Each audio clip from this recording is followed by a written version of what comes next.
This is my existing gaming table. The new gaming table will be modeled after this one.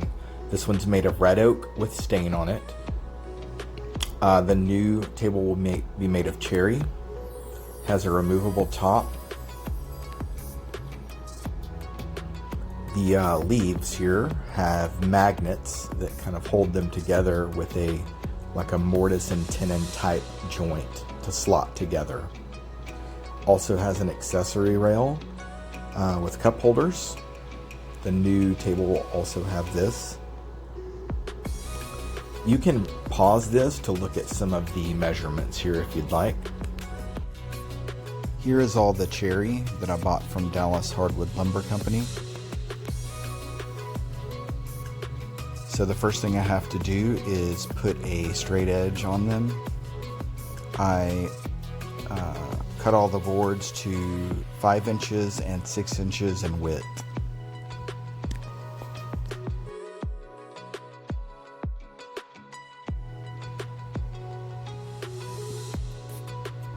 Next, I planed them all down to 3/4 of an inch. Now I'm cutting all of the pieces that I need for the trestle table base.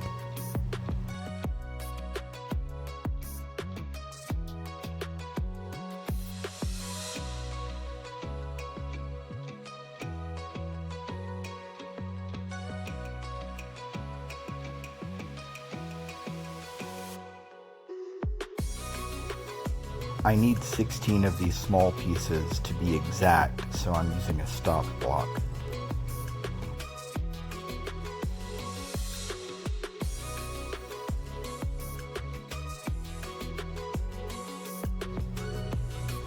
Here I am gluing up the cross pieces for the trestle table legs. These are 3 feet each.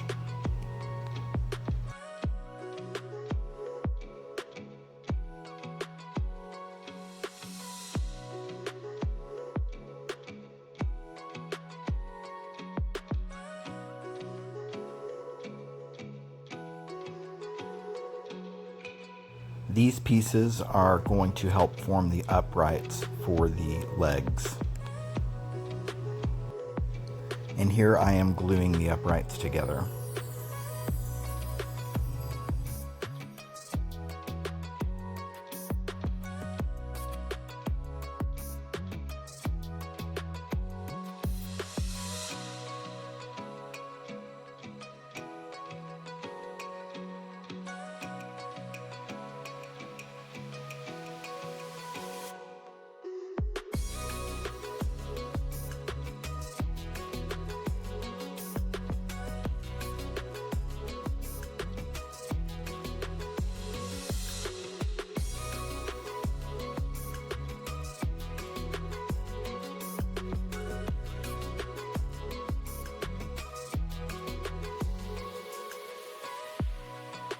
No matter how well you try to line up your glue ups, you're always going to have a little bit of unevenness. Here I'm planing the pieces to get them nice and even.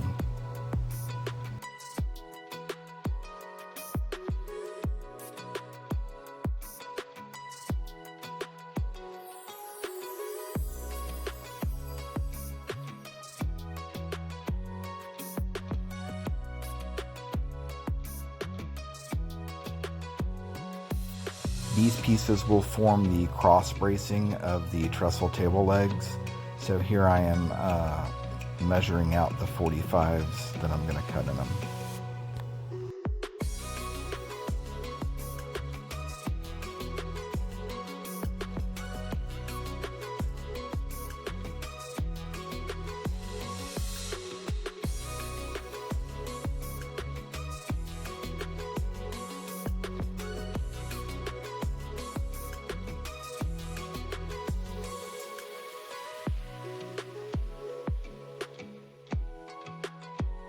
Here I'm putting a 45-degree decorative edge on the cross pieces.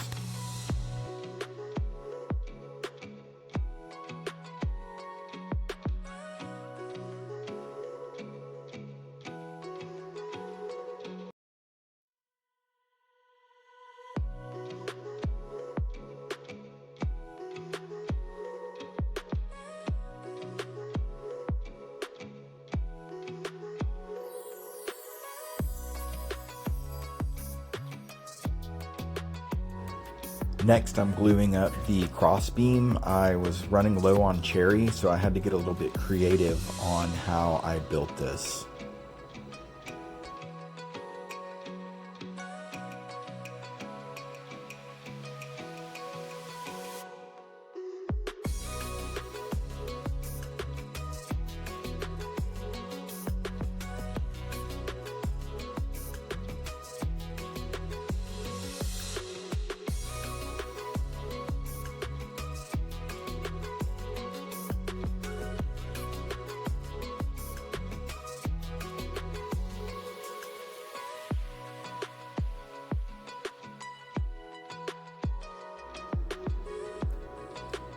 I wanted a beefier look to the crossbeam, so what I did, I added some additional wood to the outside.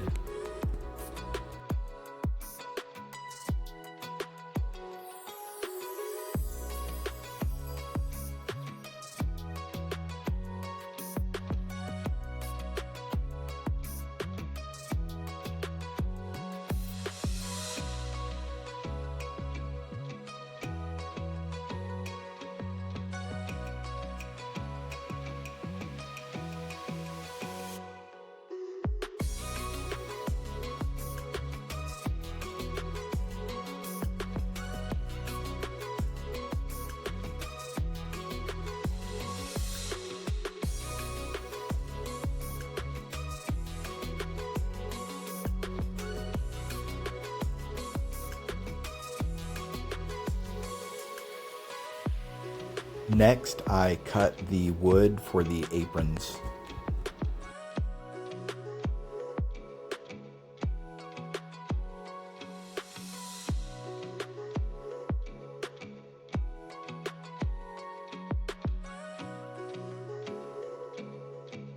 Then I cut the 45-degree angle on the ends of the aprons. One thing that really helps with accuracy is clamping the board to the fence to eliminate as much movement as possible.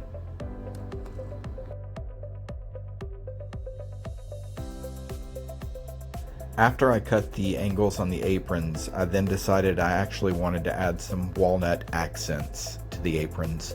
So I cut 1-inch walnut strips, glued them to the aprons, and then I had to go back and cut the angles.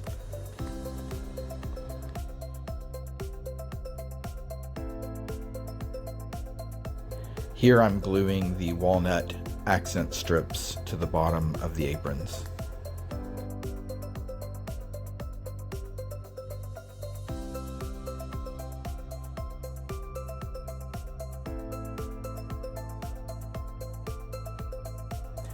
Using cawls helps to flatten everything down as much as possible.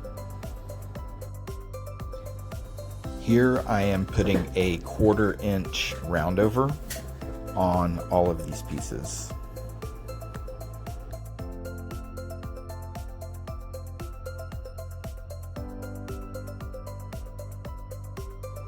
I carefully marked where the upright portion of the table leg would be. I did not want the roundover to carry through underneath that.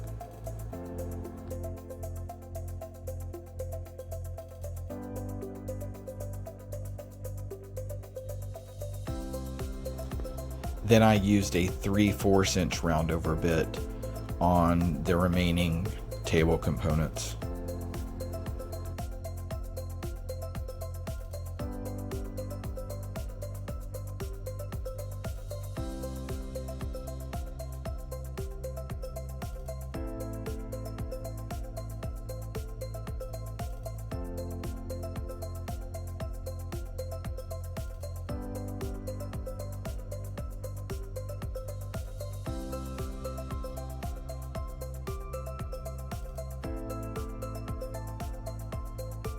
The next thing I do is sand everything, and so the way to do this, make a pencil mark and then start with 120 grit, sand the mark off, make another mark, and then go to 220. And I did this with all of the table components. Next is cutting the wood for the armrests. These are also going to have walnut accents on them. So 1 inch of walnut glued to 1 inch of cherry.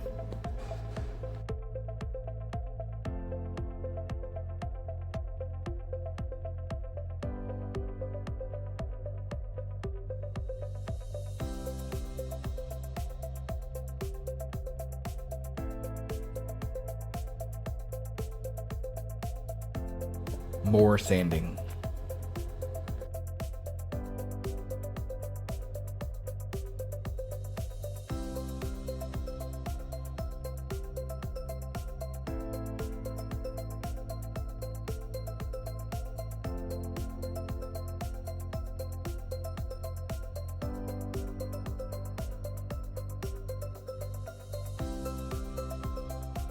The next step is cutting the accessory rail. This is a keyhole bit that I use to do it.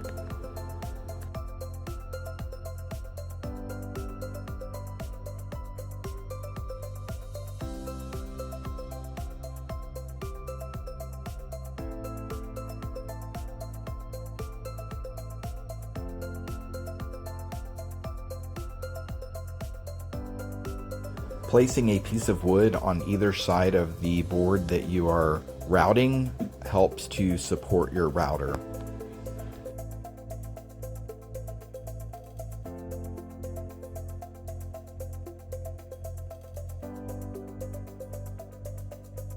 Here I am widening the entry point for the accessory rail.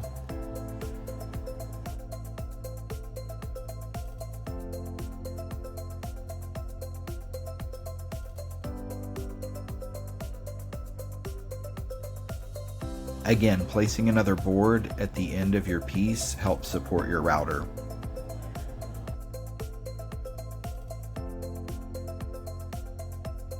Then I put a 3/4 inch roundover on all of the apron pieces.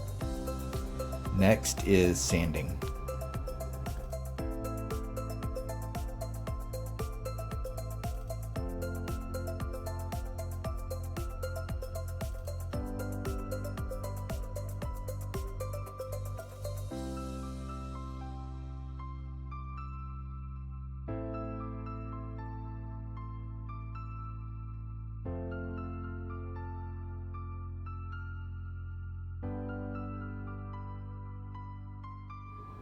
Here are all of the components that form the table leg. When drilling into wood, use these types of drill bits. They're called brad point bits. They work much better than your multi-purpose drill bits. Now for assembling one side of the table.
After assembling both table legs, now it's time to install the beam.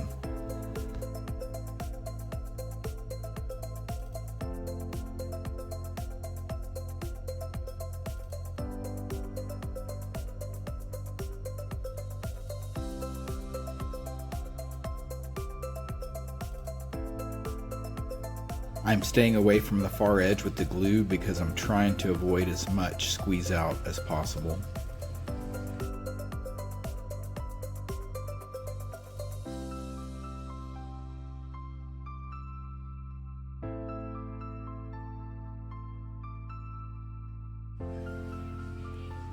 Next, I'm cutting the inner rails, which are made of walnut.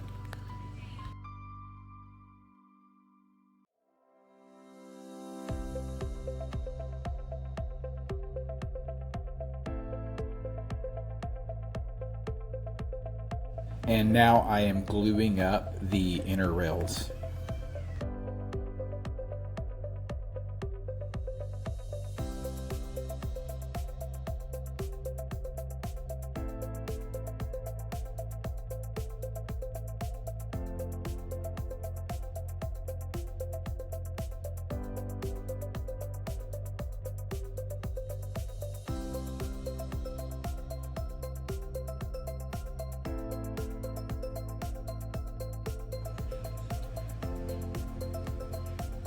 I forgot to record the actual cutting, but this is the setup I use to cross cut the plywood.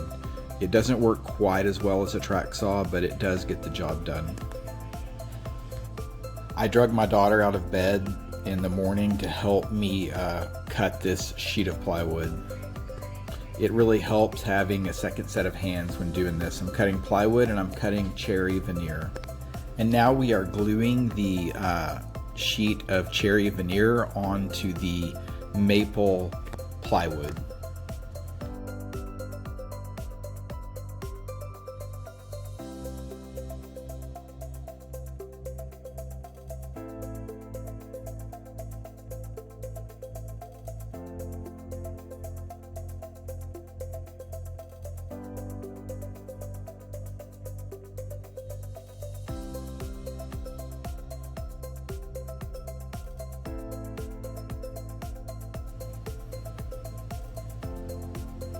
I have flipped over the apron assembly, and now I'm going to glue the plywood into this assembly.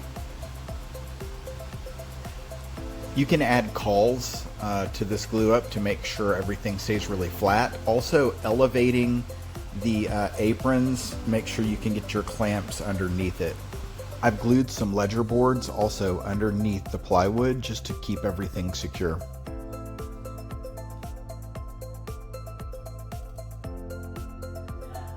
Here's the finished assembly looking at it from the bottom.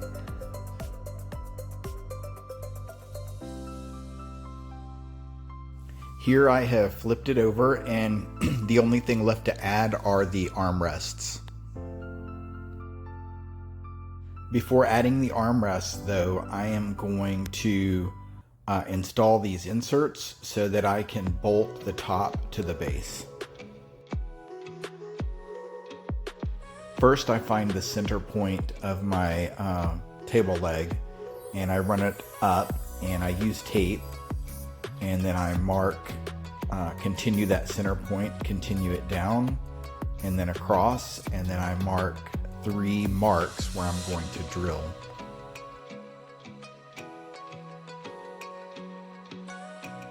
This is a 1/16 of an inch drill bit. It's the smallest drill bit I have. And you want to use something really small when drilling your pilot holes so that when you go back and you drill using the brad tip bit, that tip of that bit will fit right into that small little hole. Here I'm installing the inserts. I'm using a little bit of glue, though I don't think that it's really needed. These go in pretty tight.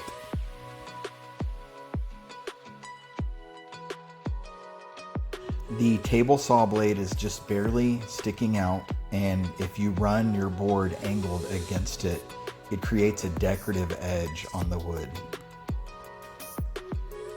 Here I'm cutting it to the size I want using a crosscut sled.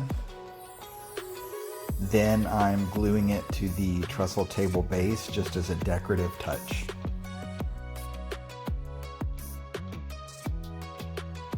Now I'm cutting the angles on the armrests.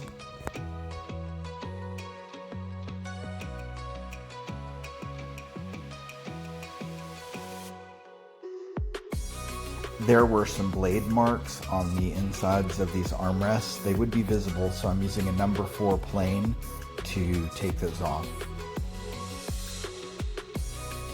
And now I am gluing the armrests on. Here I am drilling some shallow recesses with a 3/4 inch spade bit, just so the bolt head will not stick up. And then I am routing a roundover. I'm using a 1/4 inch roundover bit.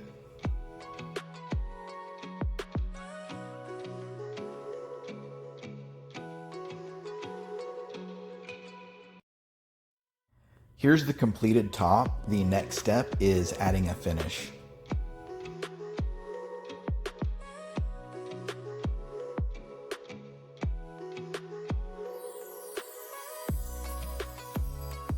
Here's the finish that I'm using on it. It's a hard wax finish. This is similar to Rubio Monocoat. It's a little bit cheaper than that. I'm not going to video the whole finishing process. There are other videos that show it better than I can. I would recommend watching the video that the Wood Whisperer did on applying Rubio Monocoat. I followed all of his steps when doing this.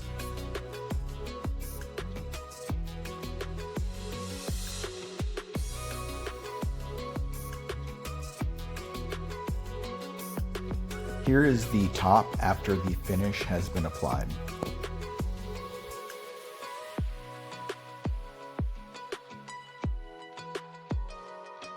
Here is the table fully assembled and finished. I have a blue gaming mat from Big Viking Mats on order, and I will create a second video showing how I am going to make the tabletop and the accessories for the accessory rail.